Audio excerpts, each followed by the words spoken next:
ओहो वेलकम।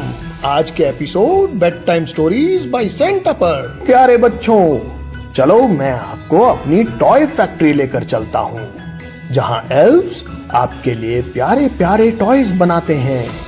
ये देखो, एल्व्स कितनी मेहनत से आपके लिए गिफ्ट्स तैयार कर रहे हैं। अब टाइम आ गया। प्यारे बच्चों, आ जाओ।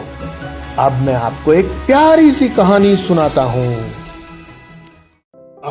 प्यारे बच्चों, आज की हमारी कहानी है प्यासा मोर और नटखट गिलहरी।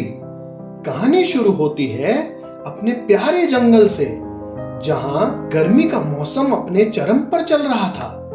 सूरज आसमान में ऐसे दहक रहा था मानो जंगल को धीमी आंच पर पकाने का फैसला कर चुका हो। पेड़ों की पत्तियां लटकी हुई थी, हवा तक जैसे थक कर बैठ गई थी और जमीन से उठती गर्मी पैरों को जला रही थी। सारे जानवर इधर उधर छांव ढूंढ रहे थे। सभी का बड़ा बुरा हाल था। उसी जंगल में रहता था एक बहुत खूबसूरत रंगों से भरा बड़े बड़े पंख वाला मोर, यानी पीकॉक। उस पीकॉक का नाम था मोरू।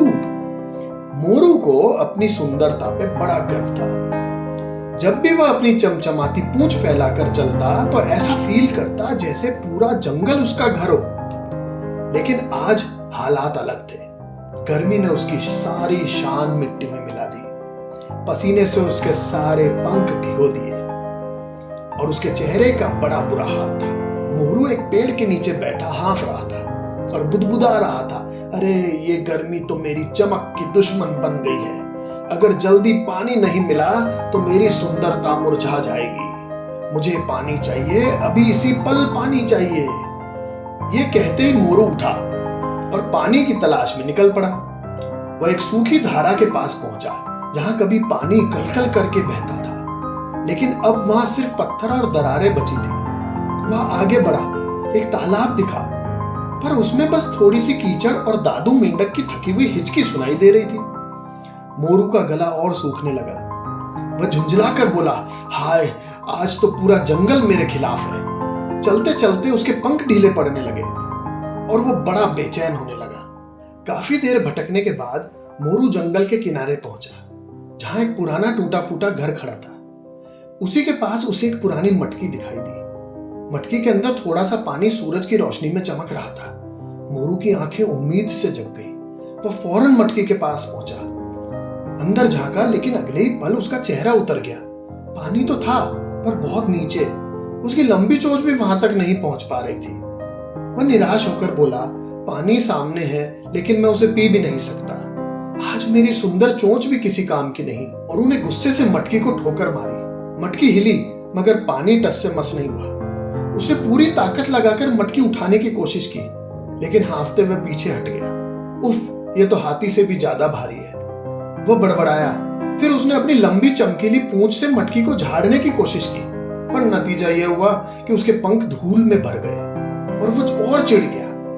थककर जमीन पर बैठ गया और आसमान की ओर देखकर बोला, हे प्रकृति माँ, सुंदरता तो भरपूर दी, पर लगता है अक्ल आदि डालकर ही भूल गई। अब इस मटकी से मैं पानी कैसे निकालूं? तभी पास के पेड़ से एक खिलखिलाती सी आवाज आई, अरे मोरू महाराज, इतनी मायूसी क्यों? मोरू ने ऊपर देखा। डाल पर बैठी थी उसकी दोस्त नटखट गिलहरी।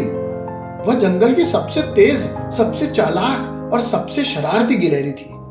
मोरू ने भी भारी आवाज में उसे अपनी सारी परेशानी सुना डाली। गिलहरी नीचे कूदी, मटकी में झांका, फिर जमीन पर बिखरी छोटी छोटी गोल मटोल चमकीली कंकड़ियों को देखा और मुस्कुरा दी। वह बोली, मोरू, कभी कभी पंख फैलाने से नहीं, दिमाग चलाने से काम बनता है। गिलहरी ने मोरू को समझाया कि इन कंकड़ियों को एक एक करके मटकी में डालो, पानी अपने आप ऊपर आ जाएगा। मोरू पहले तो चौंका, फिर उसकी आंखें चमक गई। अरे ये तो कमाल का आइडिया है। वह बोला, लेकिन अगर करना है तो मोर स्टाइल में करना है। ये दोनों मिलकर काम में लग गए। गिलहरी फुर्ती से इधर उधर कंकड़ियां लाती और मोरू हर कंकड़ी डालने से पहले अपने पंख फैलाकर एक शानदार डांस स्टेप करता। धीरे धीरे कंकड़ियों की आवाज के साथ पानी ऊपर उठने लगा। जैसे जैसे पानी बढ़ता गया, मोरू की खुशी भी बढ़ती गई। वह हंसकर बोला, वाह, आज तो मेरा दिमाग ठंडी छाछ की तरह काम कर रहा है। थोड़ी देर में पानी मटके के किनारे तक आ गया। मोरू ने राहत की सांस ली और गट गट करके पानी पी लिया। फिर उसने गिलहरी की ओर देखा और कहा, दोस्त तुम भी पानी पी लो। गिलहरी ने भी खुशी खुशी अपनी प्यास बुझाई। दोनों एक दूसरे की ओर देखकर हंस पड़े। उस दिन जंगल ने एक बड़ी बात सीखी। सुंदरता अच्छी होती है, लेकिन मुश्किल वक्त में असली काम समझदारी और दोस्ती ही आती है। अगर सही दोस्त साथ हो और दिमाग को थोड़ा हिला दिया जाए तो हर समस्या का हल निकल जाता है। और मोरू, उसने भी समझ लिया कि सिर्फ पंख नहीं, सोच भी फैलानी पड़ती है। अब मेरे प्यारे बच्चों, आप भी अपनी ब्लैंकेट खींचो और एक मीठी सी नींद की तैयारी करो। अब मैं फिर आऊंगा आपके लिए नई कहानी लेकर। Good night, sweet dreams.